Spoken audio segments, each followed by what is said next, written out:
Sir, आपने सचिव school शिक्षा बोर्ड का कार्यभार संभाला है, क्या प्राथमिकताएं रहने वाली हैं? देखिए, शिक्षा बोर्ड का काम तो जो है वो अपने आप में फिक्स्ड काम है और पूरा साल चलने वाला काम है, जिसमें बच्चों की अलग अलग प्रकार की परीक्षाएं होती हैं, चाहे वो टर्म की परीक्षाएं हैं, चाहे एसओएस की परीक्षाएं हैं या फिर बोर्ड की परीक्षाएं हैं। तो प्राथमिकता ये रहेगी कि जो परीक्षा का प्रोसेस है उसमें जो एक तो गोपनीयता जो है उसकी जो वो पूरी बनी रहे और जो क्वेश्चन पेपरों में त्रुटियां कम से कम हों और जो हमारी आंसर शीट्स की जो मार्किंग होती है वो समय पे हो और आंसर शीट्स की मार्किंग इस प्रकार से हो कि रीवैल्यूएशन के और रीचेकिंग के हमारे पास रिप्रेजेंटेशन कम आए। तो ये प्राथमिकता रहने वाली है। दूसरा काम जो है वो पाठ्य पुस्तकें छपवाना है, तो इस बात पे भी ध्यान दिया जाएगा कि पाठ्य पुस्तकें समय पे छपें और अच्छी गुणवत्ता वाली छपें और समय पे फील्ड में चली जाएं, बच्चों को मिल जाएं।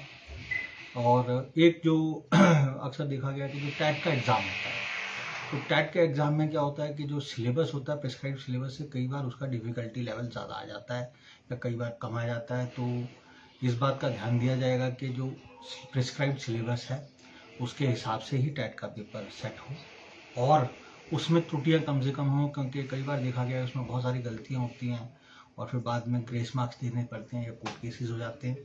तो इन सारी चीज़ों से बचने की कोशिश की जाएगी और टैट का पेपर जो है उसको भी अच्छे से सेट करवाया जाएगा। सर, बात करें स्कूल परीक्षाओं की तो उसकी भी डेट शीट जारी हो गई है, तो किस तरीके से इसे जो है वो आगे बढ़ाया जाएगा? देखिए, इसमें ये जो है यहाँ पे जो बोर्ड के प्रोटोकॉल्स हैं वो सेट हैं। परीक्षाओं की डेट शीट एक बार बन जाती है तो उसके हिसाब से जो क्रियाकलाप हैं बोर्ड के वो आगे चलते रहते हैं। सर, बात करें टैट की तो अभी उर्दू का भी रिजल्ट निकला है। उसमें जितने भी अभ्यर्थी थे सभी फेल हुए हैं। क्या लगता है कि ये जो क्वेश्चन पेपर है वो ज़्यादा हार्ड आ जाते हैं, कठिन आ जाते हैं, क्या क्या रहती है और इसके लिए आपका क्या प्लान रहने वाला है? नहीं, मैंने यही बात आपसे पहले भी कही, क्योंकि अक्सर ये देखा जाता है कि जो प्रिस्क्राइब्ड सिलेबस होता है उससे डिफ़िकल्टी लेवल टैट के पेपर का ज़्यादा आ जाता है जी। और उसकी वजह से क्या होता है कि कई अभ्यर्थी जो हैं वो टैट का पेपर पास करने से वंचित रह जाते हैं। तो इस बात पे हम ध्यान देंगे कि जो प्रिस्क्राइब्ड सिलेबस है उससे हम डेविएट नहीं करेंगे, उसी के हिसाब से जो है पेपर डलवाया जाएगा। सर, पहले भी आप यहाँ पर कार्य कर चुके हैं, तो इस बार कैसे रहने वाला है?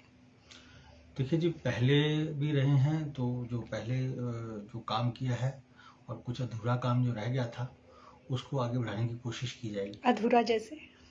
उसमें बहुत सारे काम थे, जैसे कुछ हम संस्कृत की ग्रामर रिवाइज करना चाह रहे थे उस टाइम पे, जी। कुछ प्रैक्टिकल कॉपीज का काम था जो हम बनाना चाह रहे थे उस टाइम पे। 10वीं की, 11वीं की, 12वीं की जो साइंस के विषय होते हैं उनकी प्रैक्टिकल कॉपी हम अपनी बोर्ड की बनाना चाह रहे थे। कोशिश की जाएगी कि उन कामों को भी आगे बढ़ाया जाए। जेपीटी टेट की भी कहीं न कहीं समस्या उसको लेकर के क्या रहने वाला है? उसको लेकर आगे उसमें उसमें जो भी समस्याएं होंगी उनको दूर करने का प्रयास करेंगे। चलिए, बहुत-बहुत शुक्रिया।